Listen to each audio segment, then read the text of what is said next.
सभी भगवान ऐसे होते हैं कि भाई उनका जो भक्त होता है वह स्वयं उनके पास जाता है उनकी भक्ति के माध्यम से, किंतु एक भगवान ऐसे हैं यदि तुम उनकी भक्ति करते हो तो वह स्वयं तुम्हारे पास आता है और खुद स्वयं तुम्हारी पूजा अर्चना की स्तुति करता है कि हे वत्स, तूने तो बहुत ही महान तपस्या कर ली। उस भगवान का नाम है शिव। स्वयं महादेव अपने भक्तों से मिलने स्वयं आते हैं, किंतु आते कब हैं यह कैसे पता चलेगा। हम अनेक प्रकार के कष्टों दुखों में फंसे रहते हैं, किंतु फिर भी हम भगवान के पास जाने में इतने असमर्थ क्यों हो जाते हैं। आखिर हम क्यों अपने दुखों का निवारण उस भगवान के नाम से नहीं कर पाते। तो आइए यही मैं बताऊंगा आज कि आखिर आप भगवान शिव के जप से, उनके नाम को प्रतिदिन अपने मुख में लाकर आप कैसे उस भगवान महादेव को प्रसन्न करके उसे अपने समीप बुला सकते हैं, अपने अंतर मन में भगवान शिव को स्वयं बैठा सकते हैं। आइए मैं आपको बताता हूँ शिव पुराण के माध्यम से। शिव पुराण की विद्वेश्वर संहिता में जो अध्याय 23 है, उस 23 अध्याय में बताया गया है कि कैसे आप शिव नाम के जप से भगवान शिव को प्रसन्न कर सकते हैं। शिव की इतनी महिमा है, उसके नाम की इतनी महिमा है कि संसार में इतने दुख नहीं है जितने केवल उसके नाम के जप करने से पूरे दुखों से निवृत्ति हो जाती है।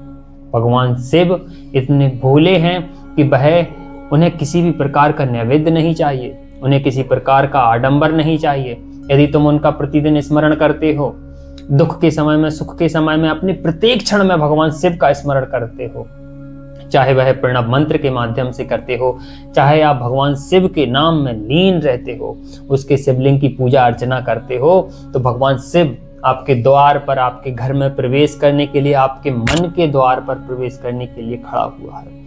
अपने मन को पूर्ण रूप से शुद्ध कर लीजिए।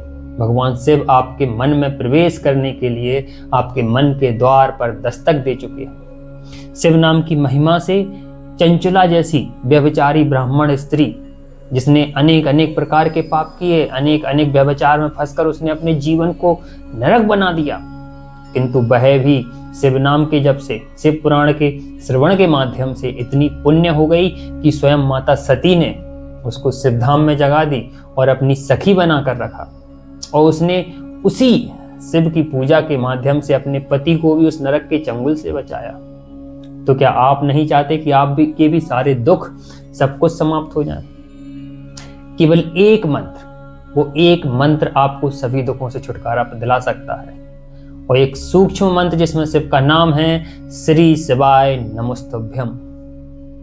यह 3 शब्द, यह 3 अक्षर आपके जीवन के सारे दुखों को हमेशा हमेशा के लिए समाप्त कर सकते हैं। मैं आप सभी भक्तों से निवेदन करना चाहता हूं कि आप प्रतिदिन पूर्ण रूप से शुद्ध होकर, अपने नित्य कर्म को पूर्ण रूप से निवृत्त होकर, शौच, स्नान आदि नित्य कर्म जो हमारे होते हैं, पूर्ण रूप से उससे शुद्ध होकर आप श्री शिवाय नमस्तुभ्यम का जप करें। उस जप के माध्यम से आपके सारे दुख बड़ी ही आसानी से समाप्त हो जाएंगे। आप अपने निर्मल मन में भगवान शिव का चिंतन कीजिए। भगवान शिव जो आपके मन में सदैव के लिए बसता है। संसार में तीनों लोगों के जो पाप है ना, बड़े से बड़े पाप, यदि आप निर्मल होकर, पूर्ण रूप से निर्मल होकर भगवान शिव का जप करते हैं तो वह तीनों लोगों के पाप नष्ट हो जाते हैं। स्वयं देवता भी शिव का जाप करते हैं, और हम मनुष्य, इस भूतल पर कितने ही पाप हैं। इन नाना प्रकार के दुखों से हम जो ग्रसित हैं, केवल क्यों दूर नहीं हो रहे हैं? क्योंकि हमारी दिनचर्या में शिव का जाप नहीं है। भगवान शिव केवल 3 चीज हैं जिनसे प्रसन्न होते हैं, वह है उनका शिव नाम का जप और उनका विभूति जो भस्म वो लगाते हैं, और तीसरा है रुद्राक्ष। भगवान शिव के नाम का जप को स्वयं गंगा के समान पवित्र माना गया है। भगवान शिव जो भी भक्त है उसका, उस भक्त यदि अपने शरीर पर भस्म लगाकर उसका चिंतन करता है तो उसे यमुना के माध्यम से पवित्र माना गया है। और रुद्राक्ष को स्वयं सरस्वती का रूप दिया गया है। यदि आप इन तीनों साधनों के माध्यम से भगवान शिव का जाप करते हैं तो फिर पूछिए ही नहीं। स्वयं त्रिवेणी संगम में आप स्नान करते हैं, प्रतिदिन स्नान करते हैं, प्रतिदिन आपके दुखों का, जन्मों जन्मों तक का आपका दुखों से संपर्क टूटता है। अब देखते हैं कि हमारे घरों में अनेक प्रकार के क्लेश हो रहे हैं, हम देखते हैं हमारे जीवन में अनेक प्रकार की व्यथाएं, दुख आ रहे हैं। हमारे जीवन में हम अनेक बेफजूल की बातों से चिंताग्रस्त हैं। इसका कारण हम नहीं समझ पाएंगे इसका, लेकिन निजात हम अच्छे से समझते हैं। आपने अपने मन को भगवान शिव में लगाना है। भगवान शिव आपके समस्त दुखों को हरेगा। आपको प्रातःकाल उठकर अपने शरीर पर त्रिपुंड लगाकर, यह जो चंदन का त्रिपुंड है इसका प्रयोग मत कीजिए, आप भस्म का त्रिपुंड का उपयोग कीजिए। उस त्रिपुंड को लगाकर आप अपने हाथ में रुद्राक्ष की माला लेकर श्री शिवाय नमस्तुभ्यम, श्री शिवाय नमस्तुभ्यम, श्री शिवाय नमस्तुभ्यम, इस प्रकार का यदि आप 1 सहस्त्र बार जप करते हैं, 1 सहस्त्र अर्थात 1000 बार यदि आपके यह प्रातःकाल की दिनचर्या में है, तो आप बहुत ही बड़े से भक्त हैं। और भगवान शिव ने स्वयं कहा है कि मुझ में और मेरे भक्त में कोई भेद नहीं है, हम दोनों एक समान हैं। इसीलिए मैं कहना चाहता हूं कि इस जो त्रिपुंड होती है, इस त्रिपुंड में, ये जो त्रिपुंड लगी है इसमें 3 रेखाएं हैं और इन तीनों रेखाओं में 9 देवता निवास करते हैं। मैं उनमें बताना चाहता हूं कि इन तीनों त्रिपुंड में कौन कौन से देवता निवास करते हैं। आइए तो मैं आपको उसको बताता हूं।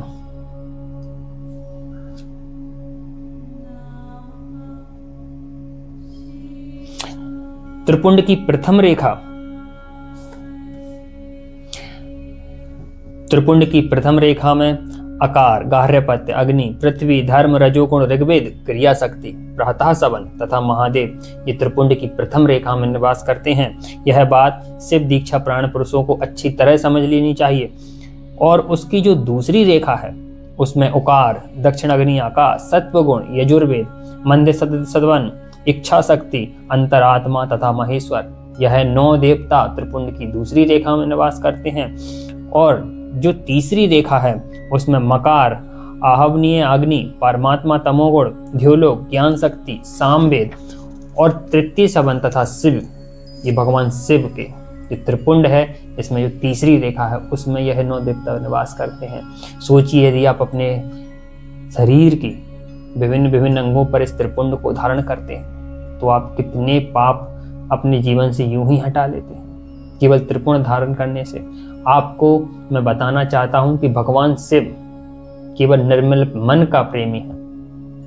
यदि आप निर्मल मन से उस भगवान शिव का चिंतन करते हैं तो दुखों का तो हमारे जीवन में कोई महत्व ही नहीं, कोई स्थान ही नहीं है, वह किसी क्षेत्र से हमें ग्रसित नहीं कर पाएगा।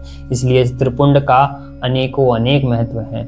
आप अपनी इच्छा के अनुसार इसको अपने 32 अंगों में, आप अपने 16 अंगों में, आप अपने 8 अंगों में, अथवा आप अपने 5, मैं आपको इन 5 अंगों की ही सलाह दूंगा कि इन 5 अंगों में ही आप त्रिपुंड को धारण करें। सबसे प्रमुख आपका मस्तिष्क, ललाट, आपको अपनी दोनों भुजाओं पर, आपको अपने हृदय क्षेत्र पर, और 5वीं आपको अपनी नाभि पर। इन 5 स्थानों पर आपको त्रिपुंड लगाना है। इस त्रिपुंड को भस्म लगाना, विभूति जिसको यमुना का रूप था, यह त्रिपुंड विभूति लगाने के बाद आपको अपने हाथ में, आपको अपने गर्दन में हो सके तो, अथवा केवल हाथ में ही आप रुद्राक्ष की माला लें और भगवान शिव का जप करें। प्रणव मंत्र का भी जप कर सकते हैं यदि आप चाहें कि ओम का भी स्वर आपको निकालना है अपने मुख से, तो आप केवल ओम के माध्यम से भी इस लोक से मुक्ति पा सकते हैं। तो मैं आप सभी शिव भक्तों से अनुरोध करूंगा कि असली शिव भक्त बनिए, भगवान शिव के उपासक बनिए। आप सभी के साथ मेरी मंगल कामनाएं हैं। भगवान स्वयं शिव आपके मन के द्वार पर खड़े हैं, उनको आने दीजिए, अपने मन में प्रवेश करने दीजिए। ओम नमः शिवाय।